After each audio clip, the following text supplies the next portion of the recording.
abus sexuels comme ça à répétition sur les enfants au Cameroun et presque partout en Afrique. Aujourd'hui, sur le plateau de Parlons peu parlons vrai, on va essayer de débattre dessus. On va essayer de répondre à la question à qui la faute? À qui la faute pour ces enfants qui sont violentés sexuellement au quotidien? On en vit presque tous les jours. Ça commence à être de l'horreur. Pour en parler comme ça, on a le pasteur Nguemen qui est là. Madame Embrassa, Sandrine, on va essayer comme ça de vous donner notre avis, de répondre à la question, surtout pour sensibiliser. Vous savez, je parle, on peut parler, on ne juge pas, on sensibilise, on éduque et surtout, on partage les avis pour mettre les gens à l'abri de ce qui pourrait arriver. Alors, pasteur Nguemen, qu'est-ce que vous pensez de la situation actuelle? C'est un thème d'actualité, c'est presque courant. Il ne passe plus 2 jours, 48 heures sans qu'on entende parler d'un enfant qui a été violé, agressé sexuellement. Carrément, chez nous, ça devient récurrent. À qui la faute? À qui la faute? Surtout pas à l'enfant. L'enfant n'est pas responsable. L'enfant est la victime. L'enfant est victime, oui. Et vous savez, dans cette situation, il y a plusieurs paramètres qui entrent en jeu. L'encadrement, la protection de l'enfant. Plusieurs niveaux de responsabilité peuvent être dégagés.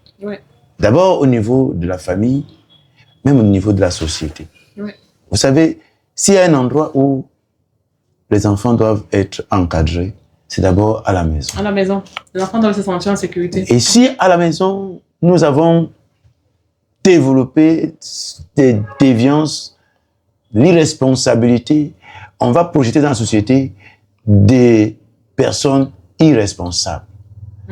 Et quand la société est infectée de beaucoup d'irresponsables, le danger est partout et ça vient de toutes parts. De toutes parts. Madame Ambassa, qu'est-ce que vous pensez de la situation qui prévaut de plus en plus? À qui la faute? À cause, vu la situation de ces enfants qui sont abusés sexuellement à répétition dans notre pays. Selon vous, quelle est la lecture de la situation? Les responsabilités sont partagées. C'est partagé entre les parents qui déjà n'éduquent pas assez bien les enfants, filles, pas seulement même les filles, parce que maintenant même les garçons sont victimes. Donc, qui n'éduquent pas bien les enfants pour leur apprendre que il y a certaines parties de leur corps qui ne sont pas manipulables. Qui sont pas manipulables. Oui, et qui devraient dire non lorsque quelqu'un s'intéresse à ces parties. Et la faute également aux autorités qui restent un peu trop silencieuses. Silencieux face à ça. Parce que le phénomène va de plus en plus grandissant. Et on a besoin qu'ils réagissent. Mais jusqu'ici, on n'a pas voilà, qui fait en sorte que ceux qui ont l'intention essayent de se rétracter. La faute également aux familles. Je vais encore revenir sur la famille parce que qui ont mis ce débat-là tabou. On n'en parle pratiquement pas. On n'essaye pas de débattre de ça, de la sexualité avec les enfants. Ce qui fait en sorte que l'enfant peut se découvrir comme ça dehors et être manipulé à la guise de la personne. La faute également aux médias qui ont jugé que ce domaine-là, ce côté-là, n'est pas trop important parce qu'ils n'en parlent pas trop. On n'a pas des émissions où on essaye de faire interagir les parents, les enfants, et quitte à ce qu'on apprenne aux enfants comment est-ce que se comporter. Même si c'est dans les plateaux de télévision, on peut avoir ce type de débat où on met le parent face à l'enfant. Ça peut toujours ne pas être ton propre enfant, mais on peut mettre une série de parents qui essaient d'éduquer. Ils seront un peu comme les éducateurs, les enfants. Et je pense que quand on essaie de mettre ça sur les médias, c'est pour montrer aux yeux du monde entier, donner des leçons, sensibiliser. Et là, ça passe un peu plus vite. Mais lorsque les médias ne s'intéressent pas proprement, n'essayent pas de mettre l'accent sur ça, je pense qu'eux aussi restent un peu trop silencieux et ça n'aide pas.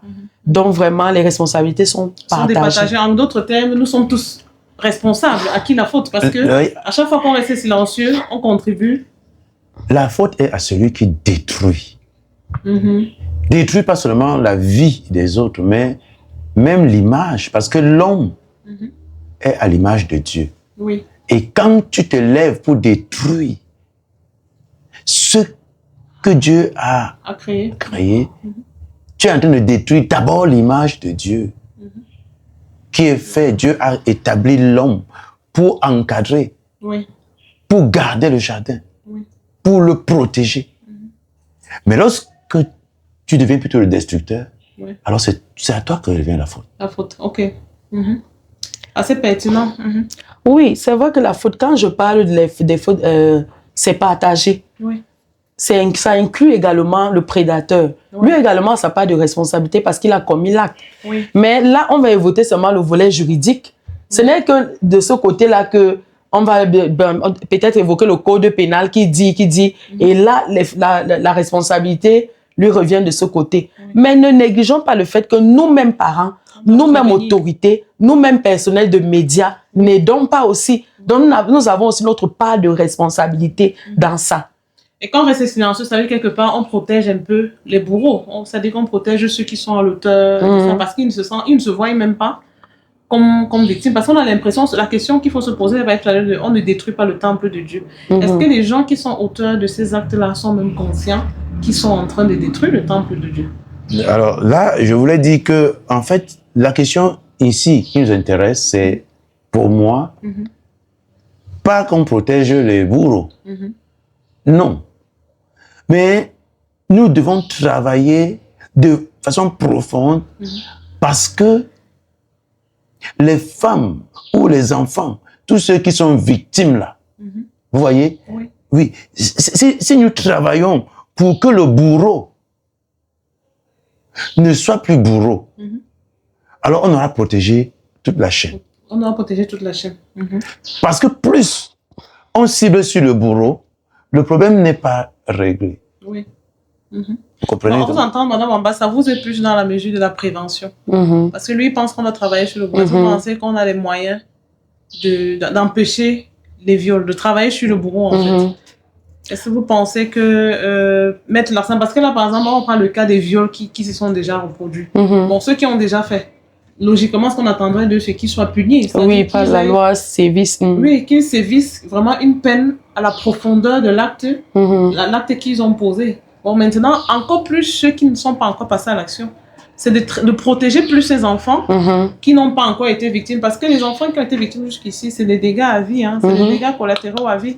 C'est-à-dire, on n'en parle malheureusement pas assez chez nous en Afrique, des dégâts sur le psychique qu'ils peuvent avoir. Parce qu'on a l'impression que dans notre société, on a l'impression que les gens ne sont pas assez conscients de la gravité de la situation. Parce que tout à l'heure, vous avez parlé des médias qui ne parlent pas, les familles qui sont silencieuses, l'État et tout ça. Quelque part, j'arrive à me poser la question, c'est est-ce qu'on est même assez conscient des conséquences? Parce que quand on se dit, comme c'est des enfants qui ne parlent pas de toutes les façons, on se dit, ah, on a violé tel enfant. Bon, l'enfant, il est dans sa situation de patient, désormais. Il est suivi peut-être par les médecins qui vont le regarder, les gens vont parler et tout. L'enfant, déjà, lui-même, sur le coup, ne comprend pas encore grand-chose à ce qu'il arrive. Parce que quand on regarde les adultes aujourd'hui traumatisés à cause de ces viols, en général, quand ça se passe comme ça peut passer 10 ans où on ne parle plus de ça et on a l'impression que ça n'a pas d'effet. C'est peut-être à 25 ans, 30 ans, ou bien parfois quand elle est déjà mariée, que tout ça ressurgit, où les traumatismes commencent. Où on passe des nuits, on se réveille en sursaut, où elle n'arrive pas à se marier, où ses propres enfants, c'est le rejet. Donc, c'est une vie détruite. C'est-à-dire, au moment où sa vie doit commencer, c'est là où le souvenir, c'est ce qu'elle a porté en elle, là, c'est là où on dirait que c'est là où le diable prend vraiment possession de la chose. Moi, je vais beaucoup plus parler aux mamans. Parce que je pense que jusqu'ici, la majeure responsabilité de l'éducation de l'enfant revient à la femme. À la femme, parce que c'est nous qui portons. Oui. Maintenant, on a de plus en plus ce phénomène des femmes fortes indépendantes. C'est-à-dire celle-là qui sort, qui est concentrée à chercher de l'argent et oublie même qu'elle a des enfants qui doivent recevoir l'éducation. Maintenant, quand vous prenez vos enfants, vous confiez l'éducation à la ménagère. C'est-à-dire, c'est elle qui apprend à l'enfant, par exemple, je dis n'importe quoi, lorsqu'elle voit ses menstrues, ça revient à la ménagère. C'est à la ménagère de faire le repas, c'est à la ménagère d'aller prendre l'enfant à l'école. C'est-à-dire que la ménagère devient en quelque sorte la maman même de l'enfant. Oui, c'est elle qui fait tout. Oui. Est-ce que vous savez que dans certains cas, dans des familles, les abus sexuels, comme on a parlé tout à l'heure, sont souvent même... Ça se passe dans la maison. C'est souvent plus dans la soit maison. Par la ménagère, soit par le gardien. C'est-à-dire dans la maison. Et nous, mamans, ne sommes pas au courant. Pourquoi? Parce qu'on n'a pas de temps. On sort à 6 heures. Quand on revient, on est fatigué. Vous avez mangé. Vous vous êtes lavé. Oui, maman. Bon. Bonne nuit. On sait que l'enfant est dans une belle grande maison propre. Tout ce qui importe, c'est que l'enfant soit dans une belle maison. Que l'enfant ait mangé. l'enfant se soit Il lavé. n'y a pas beaucoup On ne de veille lien même avec pas. les enfants. Combien de mamans aujourd'hui prennent encore la peine de dire que quand elle rentre, elle donne le dernier bain de son enfant. Elle-même donne le bain à l'enfant. Question de vérifier. C'est pas comme si vous allez avoir le contrôle. Vous n'allez pas empêcher que ça arrive. Mais au moins, c'est une mesure de prévention. C'est-à-dire, vous êtes là en train de vérifier, quitte à ce que lorsque vous découvrez un truc qui ne va pas, vous allez réagir. Parce que parfois, ça se passe là même après une année. C'est là où vous découvrez. Hein. Oui. 2 ans. Parce que vous n'avez pas le temps de donner au moins le dernier bain de l'enfant quand vous rentrez. Oui. C'est très important, surtout pour les tout petites. Oui. Combien de mamans actuellement prennent encore le temps de s'asseoir avec leurs enfants, de causer avec les enfants, de leur dire que voilà, tiens, ça c'est ta partie intime. Personne ne devrait toucher. Oui. Lorsque tel tonton t'appelle avec un bonbon, ne suis pas ce tonton. Oui. Tonton, c'est pas les membres de ta famille. Bien même le membre de famille, une personne de la famille peut poser l'acte. Essaye d'être comme ça, distant. Voilà. C'est-à-dire donner une éducation comme ça. Peu de mamans le font encore actuellement. Vous pensez que si on le faisait, ça aurait cette ampleur que ça a maintenant? Je crois que ça aurait quand même réduit. Parce que les enfants seront un peu plus, c'est-à-dire prudentes. Oui. Maintenant, c'est quand le phénomène va de plus en plus grandissant qu'on voit des vidéos où certaines mamans font asseoir les petites filles de 4 ans, 5 ans. Oui, c'est ces derniers jours, comment elles voient ça. Bon, c'est le cinéma. Elles essaient de leur dire, et elles mettent sur les réseaux, vous voyez que c'est les vues qui comptent. En fait, on comprend. C'est-à-dire, on ne prend pas le phénomène au sérieux. Les gens n'ont toujours pas compris Oui. l'enjeu. On ne prend pas la chose au sérieux parce que si on prenait ça au sérieux, je ne pense pas qu'une maman pour éduquer son enfant sur les parties intimes devait même exposer cet enfant sur les réseaux. Elle ne touche pas ici, on ne ceci pas et vous mettez l'enfant sur les réseaux. Terrible. Moi, j'ai vu ça, j'ai été choquée. En fait, ce qu'elle doit retenir, c'est que c'est quelque chose à ancrer. C'est pas à faire comme tu as fait là. Il faut vraiment le faire de façon... Ça, c'est pas une chanson, parce qu'on voit les enfants chanter. Qui chantent. Et puis après, il y a aussi le vestimentaire. C'est-à-dire les mamans de la génération tête baissée sont devenues terribles. Quand elle habille son enfant, mon enfant est d'abord sexy. Elle doit mettre le matelot. Elle doit mettre ceci. Sauf que maintenant, on a des prédateurs. Des prédateurs, ça, c'est ce que les mamans devraient comprendre. On a des prédateurs qui ne cherchent pas à savoir si l'enfant a 4 ans, si l'enfant a 5 ans. On a vu un commentaire déplacé dernièrement d'un monsieur qui dit « Habillez d'abord bien vos enfants, nous, on ne gère pas ça. Nous, on ne gère pas vos âges et autres. Là. Nous, on gère le camp. » Vous voyez vous voyez la mentalité. Ça veut dire qu'aujourd'hui, on arrive à voir des gens qui regardent un enfant de 2 ans. Effectivement, comme une femme. Il arrive à être excité par son habit. Oui. Donc, maintenant, puisque c'est comme ça, que les mamans comprennent que... On habille les petites filles maintenant comme les grandes. Oui, les habillements des enfants, ça compte énormément maintenant. Couvrez les enfants. Les cuisses dehors. Laissez l'affaire de dos nus, les matelots aux enfants qui n'ont même pas demandé à avoir ça maintenant. Tout ce dont ils ont besoin, c'est l'éducation. Ils ont besoin d'être éduqués. C'est tout. Le reste, cela viendra après. Et si vous apprenez à votre enfant à se couvrir dès le bas âge, je pense que même quand elle va grandir, elle sera sexy, mais sexy, responsable. Elle n'aura pas à exposer ses parties pour que ça attire une quelconque personne malsaine pour venir vers elle. Moi, je pense que c'est à ce niveau qu'on doit prendre la chose. Que les mamans revoient encore la façon d'éduquer les enfants, la façon de prendre du temps même seulement pour ces enfants, qu'elles revoient ça. Tant qu'on ne le fait pas vraiment, je pense que le phénomène va toujours grandir. Moi, il y a quelque chose qui m'interpelle, Pasteur Nguyen, c'est de savoir... Parce qu'ici, chez nous, en Afrique, on est très sociable. Moi, quand je comprends un peu à l'Europe, en Europe, un peu, on fait comprendre aux enfants que la famille, c'est le père, la mère et les enfants. Jusqu'ici, en Afrique, on parle, on dit que non, ça, c'est pas bien, ça, c'est l'individualisme, on réduit. Chez nous, on nous fait croire qu'en Afrique, c'est le père, la mère, les enfants, les oncles, les tantes, les cousins et tout. La famille devient tellement grande qu'il n'y a plus de limites dans la tête des enfants. Parce que tout ce qui entre, on te dit, c'est ton frère. Tout ce qui entre, c'est la famille, c'est la famille. En fait, tout le monde est familier. Est-ce que ça ne tue pas un peu la garde des enfants dans la tête? Parce que, en Europe, par exemple, c'est difficile qu'un cousin vienne dans une maison faire ça. Parce que l'enfant, en grandissant, c'est que la famille, là, c'est papa, maman et moi. Donc, le cousin est vu comme un étranger, déjà dans la tête des enfants. Ici, chez nous, le fait qu'on ait tout, voilà, on est en Afrique, comme on dit, c'est la chaleur africaine. Mais maintenant, c'est un peu le revers de cette sociabilité extrême-là. Parce que, qu'est-ce qui se passe? Le cousin vit dans la maison, pourquoi, en fait? On a pris le cousin chez soi, pourquoi? Toujours parce que c'est la famille. Ça dit que, parce qu'on s'est dit, c'est le frère, on dort la carte, comme on dit chez nous. Tu vas prendre ton cousin, il se retrouve à dormir sur le même lit que tes enfants. C'est-à-dire, on n'a pas d'arrière-pensée, mais à la fin, des années plus tard, on va te dire que le cousin a violé les enfants. Ah, ça. Donc, en fait, moi, je pense qu'on a 20 ans, il faut bien que les gens parlent des choses avec les vrais mots, qu'on accepte la réalité. Que ton cousin, ton frère, ton neveu, ton oncle, c'est d'abord un humain. qui peut être possédé et qui peut être un danger. Vraiment, ne pas faire semblant. Parce qu'aujourd'hui, les familles où on voit où les enfants ont été violés et tout, toute la personne a voulu rendre service à quelqu'un. C'est un oncle qu'on hébergeait dans la maison qui était là parce qu'on se disait, j'ai besoin de lui. Mais en retour, il est en train de violer les enfants, finalement. C'est quel service qu'on rendait à la famille? Alors, je voulais dire que au niveau de la famille, l'honneur de la famille n'est pas au-dessus de la dignité d'un enfant. Donc, une famille qui va procéder un peu comme ça, parfois on dit que non, comme c'est la famille, on couvre des choses, c'est une grande erreur.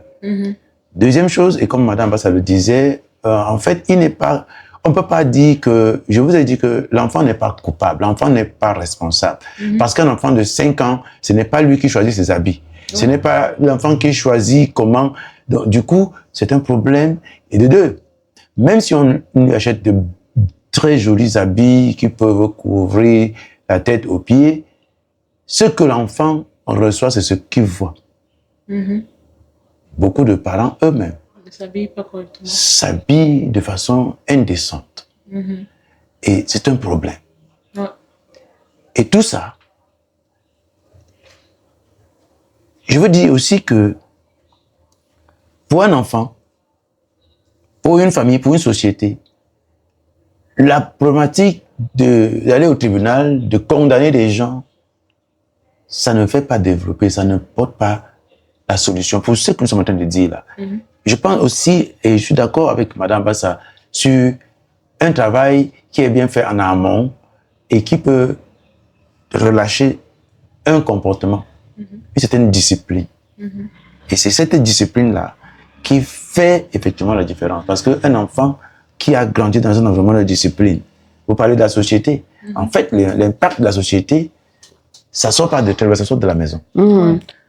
Alors, un enfant qui a été habitué et qui a une discipline, quand cet enfant-là entre en contact avec d'autres enfants, ou va même après son adolescence et à l'université, il a des diplômes, il commence à travailler, il aura un comportement qui sera sociable.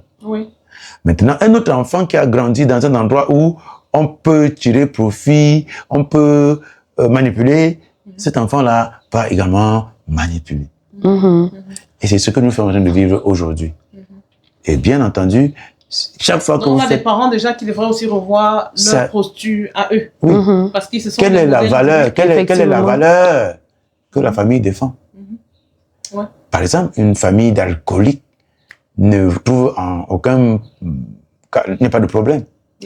Que les étudiants aillent se trouver dans un bar, ils réquisitionnent un bar et qu'ils peuvent même, après le bar, tout ce qu'ils peuvent faire, on a beaucoup d'autres choses qu'on a déjà vu dans les lycées ici, c'est pas dans les réseaux sociaux, voilà ce que les lycéens font.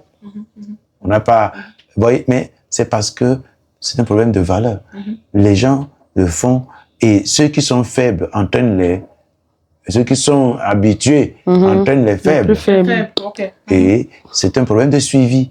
Un parent, même quand vous avez depuis petit, 2 ans, 3 ans, 4 ans, parce qu'à partir de 2 ans, 3 ans, l'enfant, quand il voit ça reste. Il enregistre. Alors, il faut comprendre qu'à partir de ce moment-là, ce n'est pas ce que vous dites qui influence beaucoup l'enfant. C'est ce qu'on fait. C'est ce qu'on fait. C'est ce qu'on fait. Madame Ambassa, maintenant, Pasteur Nguyen pense que c'est beaucoup plus la posture des parents.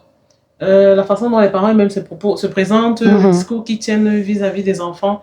Est-ce qu'aujourd'hui, on peut donc clairement dire que quelque part l'éducation qu'on a donnée, que les parents ont donnée à ces enfants les a exposés à être violés? Ben oui, c'est possible.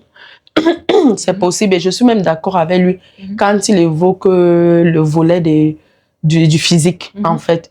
Vous n'allez pas me dire qu'une maman, par exemple, qui s'habille légèrement, veut donner une éducation à l'enfant, genre, il faut qu'elle soit... stricte. Voilà, c'est quand même, c'est un paradoxe. Parce que là, l'enfant copie de ce qu'elle voit, il ou elle voit. Si vous avez l'habitude de mettre les dos nus, vous êtes le modèle de cet enfant. Ce qu'elle voit, c'est ce qui l'attire. Alors elle dit, tiens, moi aussi, quand j'aurai tel âge, il faudrait que je m'habille comme maman. Et elle ne va même pas attendre l'âge de la puberté. Elle va commencer sa part un peu plus tôt. Genre, même si vous n'achetez pas, elle attrape même un petit 500, elle descend au marché, elle a acheté ça.